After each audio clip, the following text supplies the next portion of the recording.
Hey everyone, whoever is watching this podcast, welcome. So we are D&D Smart Talks. We bring people from different experiences who have succeeded in their career, and we believe in multidisciplinary collaboration where we are bringing people from different experiences and different parts of their career journey. Today we have Shrey. Shrey is a manufacturing control engineer at Tesla, which is one of my favorite company and as a car that I look up to. Currently, he lives in San Francisco, California, and he did his master in New York and in Binghamton University. He is originally from Gujarat, the land of rich culture and historic places and festivals and art. So we met on collaborism, and then we met in DC where we had the masala dosa, and then we went to Cali. We met in California again, in the Huntington Beach over here. We are excited to have you, Shrey. So how about we start from you giving us your journey, a bit of a telling about more about yourself and about your journey and things, and we'll dive deeper into the further questions and things later. Yeah. Thank you so much, John, for the warm introduction. Hey guys, this is Shrey Fadia. I'm a controls engineer, usually working in most of the automation products, mainly in the manufacturing industry. And currently working at Tesla. Actually, you know what? I stopped when you said masala dosa because Mhm. brought back a lot of memories Mhm. in DC. I've never been to DC after that, actually. Such a fun place. So Yeah. as you said, like this is going to be a very funny and lighthearted conversation about the journey, and hopefully we can add a value to it, and Mhm. viewers and the audience that are watching this particular podcast Mhm. can gain something out of it. Got it. And I'm not sure, John, if you know, but it's been already 5 years that we know each other. Oh, wow. I guess we Uh-huh. virtually we met in 2017 Yeah. on a platform called Collaborism, Mhm. where we both were sharing our ideas of the project that we are working on, and then we met few intellectual people like Cynthia and Steve, and the journey just took off from there. But yeah, lovely to be here, and looking forward to this Mhm. podcast. Thank you so much for having me. Got it. Yeah, I think we'll start with this question, right? Like we know from past 5 years, and you are quite clear about, your path you want to go forward, or I might be wrong, and you might have taken various exploration to be where you are today. So how did it all start for you? Like what triggered you to come to America or even pursue a very specific field when we have like so many things to choose from? Yeah. Right. And such an interesting question, especially these days, a lot of students, even back in my home country, and I'm sure it's the same for all the other countries across the globe, that people in their 20s or early 20s, when they're in college, they're deciding what field they want to pursue. Mm. And I was no different, like going through different options that were given to me.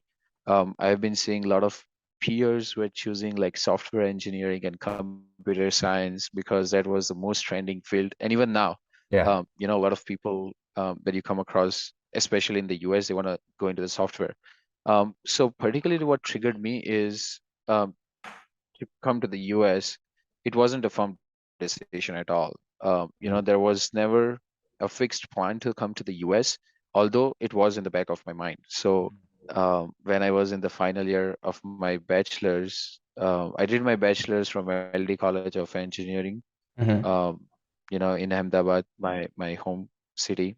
Mm-hmm. And when I was pursuing, my project during my final year, I was doing several certificate course and training courses um, in PLCs and automation and stuff like this, and that intrigued me that hey, I want to know more about Mm-hmm. this particular field, and maybe that is something for me. So that's how I decided like what field I want to get in. Mm-hmm.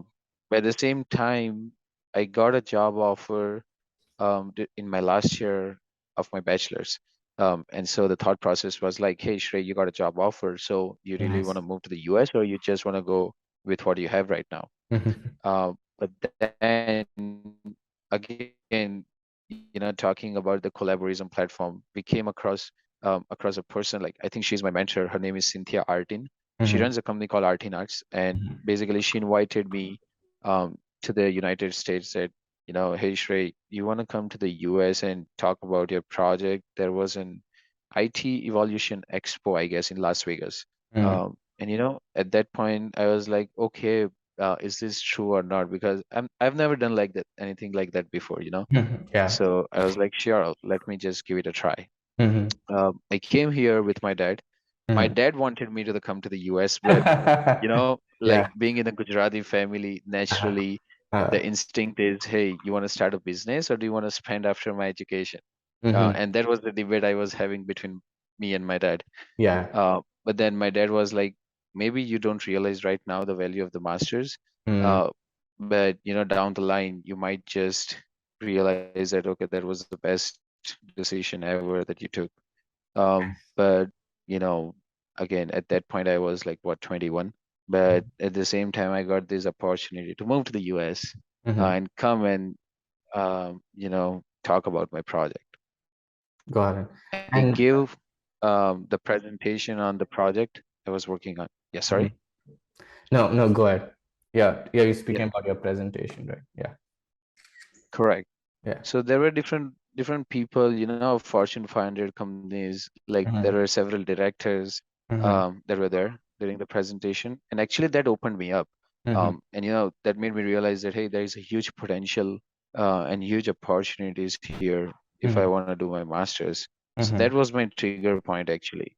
Mm-hmm. And then like just how normal students approach, I started applying to the universities and finally got an admission into the State University of New York, Yeah. and then moved here and pursued my master's.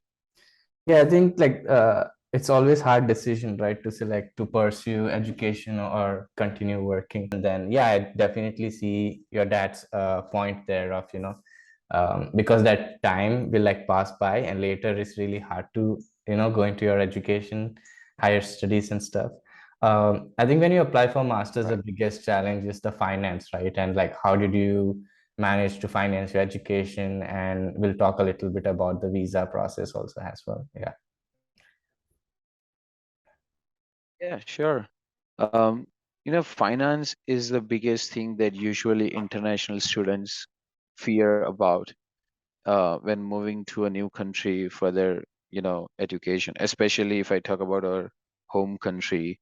A lot Mm-hmm. of people, millions of people goes to Canada, New Zealand, US, and other countries. Mm-hmm. But what most of the people struggles with is the finances, right? Because it's a huge fee Mm-hmm. when you apply to the US university. And usually, for people who don't know, usually the way it works here in the university is there are two different types of fee structures, one for international students and one for the local students. Mm-hmm. And usually the difference is like twice than what local students pay. Mm-hmm. And so that was pretty huge. But what I did is I actually looked out for the financial institutions because I wanted to get an education loan. Mm-hmm. That was a pretty huge fee. So I was like, Mm-hmm. no, my dad, I don't want to take money from my dad that much. Mm-hmm. And better to have a loan and then I can repay myself. Mm-hmm. And but again, there was a challenge. In India, the way it works is either you pay very high interest rate, Mm-hmm. or the whole banking, the whole financial situation was tricky. Mm-hmm. And there were a lot of different factors that collectively contributed to my decision of moving to the US. Mm-hmm. Because like there was a financial hindrance for sure. Mm-hmm. Um, but then, I found this Incred Financial Institute, and basically, I was fortunate enough because they were giving the loans based on my merit. Mm-hmm. Um, because at that point you don't have any credit history built Mm-hmm. up Yeah. if you are not working. Yeah. Um, but that was a good thing. Again, I was paying a very high interest rate at that point of time, but then, maybe it was worth taking a risk at that point of time. And Mm-hmm. then because I was doing a part-time job here while I was pursuing my master's, that actually covered my living cost. Mm-hmm. And then, it was pretty quick. The good thing is I'm completely debt free now, and I Mm-hmm. paid off that. But at that point, it hurts when you say I actually got, I guess, 13% interest rate. And Wow. that was so big, right? That Uh-huh. was Yeah. huge. Because Yeah. in the US, when you see people are getting loans for like 3% and 3.5% versus what we get back in India, it's so huge. True. But yeah, there was some hindrance for sure, but there are financial institutions out there. You can always, I guess, SBI Mm, in India is also giving education loan, and I guess that is around 9.5%. I guess the mm, cheapest one that you can get is from SBI, is what I've heard. mm. Not sure if things changed, but that's how it was when I moved. Um, but yeah, then again, I refinanced my loan and brought down the interest rate, and then paid off. So Yeah. that's And basically how I decided my finances. yeah, I think it's like it's all worth it at the end, right? Like you took that risk and you were able to pay that huge amount, and it looking back, and now you are into your dream company. So I think it all makes the dots connects and things worked out for you. In terms of like you finding your first job here, and we have like international students here, a lot huge pressure of finding your first job. How did you like go about it, and what was like your journey there in, and what challenges you faced at that path of the career? Right. Yeah. So, the way the placement different than what we are used to back in India. Mm, There is no such thing called that, hey, now and then the companies will come and then you go for the interviews and they will basically, select few candidates out of it. And if you are the lucky one, then, you made it. That's how basically it works in mhm, India versus in the US. There is just like once or twice a career fair. mhm, And all different types of companies basically come to your university, and you basically prepare your mhm, resume and you talk to all the people and the representative there in the career fair. mhm, But then it's all up to you. They might look at your resume and figure out that, okay, that might be an interesting candidate, but at the same time collect bunch of resumes on that particular day. mhm, So the very first thing that I realized, which was important, is networking and building my portfolio. mhm. uh, Professional platforms like LinkedIn literally helped me, I guess. I Nice. was never that active on LinkedIn when I was back in India. Mhm, Even though I knew that it was a professional platform, but a lot of people in India, usually get their jobs from the college, mhm. and then they might not focus on the LinkedIn, versus it's completely different here. You keep yourself updated on LinkedIn. Yeah. Um, and then basically I started applying to different companies. Mhm, Then you go through a couple of rounds, and then finally they call you there for the interview process. mhm, um, and once you crack that, you are in. But the struggle is there for international students, because we need a mhm, sponsorship, and a lot mhm, of companies refrain from giving H-1B sponsorships because they know mhm, you are on a borrowed time just for 3 years, like max mhm, OPT, unless they sponsor you H-1B. mhm, So there are limited companies that sponsor H-1B, but still relatively large in terms of, if you compare the number of students applying to the companies versus the jobs they have in the market. But initial, like the first job hunting in the US is going to be a bit tricky. But there is always a light at the end of the tunnel. So if you know that you are mhm, working hard, mhm. you will definitely make it. Yeah, I think that's really helpful if somebody's in the US and listening to this, and like it's good to have that hope. And I graduated during the pandemic, and that was like the craziest time. So everybody finds a job if you like put your work into it. You mentioned like something interesting Right. about portfolio, right? Um, I I never like thought like Correct. engineers would need portfolio before, but you mentioned. And how is it like to for an engineer to create a portfolio, and then how does that help you in your job search? Right. So again, it's never going to be a necessary to build Mm, a portfolio, but it might give you an edge, I mm-hmm, believe. mm-hmm, When a pool of candidates are preparing for an interviews, there are definitely very smart people out mm-hmm, there. mm-hmm, And everyone knows, for example, in my field, a lot of people knows programming on PLCs and robots. mm-hmm, I'm no mm-hmm, different. Then why would they select me over the others? mm-hmm, And same goes for, everyone, like in any field. mm-hmm, But what matters is how you present things, right? Mm-hmm. And when you talk about the very first job hunting, basically you are selling yourself, Mm-hmm. and what they can see is your portfolio or the resume or the professional uh, handle that you have. Mm-hmm. Basically, that's what the HR and everything is going to look up for Mm-hmm. before they actually interview you. And once you Mm-hmm. get into the interview, right, it's all on you. But that first step, that edge is what you need, and I guess that's gonna help building a Mm-hmm. portfolio. Yeah, that makes sense. And I think like we used to go for events and seminars and conference through Cynthia, right? I think that was like a great opportunity where we met some very interesting people. And I think those events that happens when you are in the US are like good way to even like build connections, and you never know where the opportunity could come from. Yeah, I think like some one Yeah, question everybody's excited about in this podcast is how did you make it to Tesla? And I know before when we met, you spoke about you went through like a lot of rejections before getting there, and like I would love to hear about your journey on making it there, like talking more about the challenges and then how you overcame them. Yeah. yeah. Um, yeah, so there are two things honestly. The very first thing is you need to have a knowledge, experience, and the skill set Mm-hmm. to basically outperform in your field. And Mm-hmm.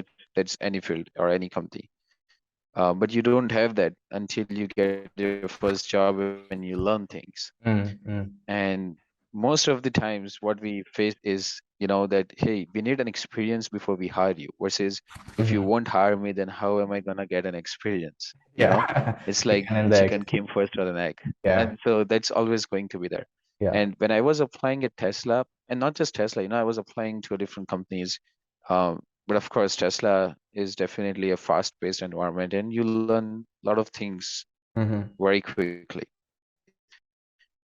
But before that, I was working in a small firm, and that was kind of a startup where you actually, and in any small company, basically you learn way more in your initial career than the Mm-hmm. big company, because Mm-hmm. big companies have a set of directions and set of departments, and you have to go through all those hierarchy. Versus in the small company, it's not just the role that you are described to work on.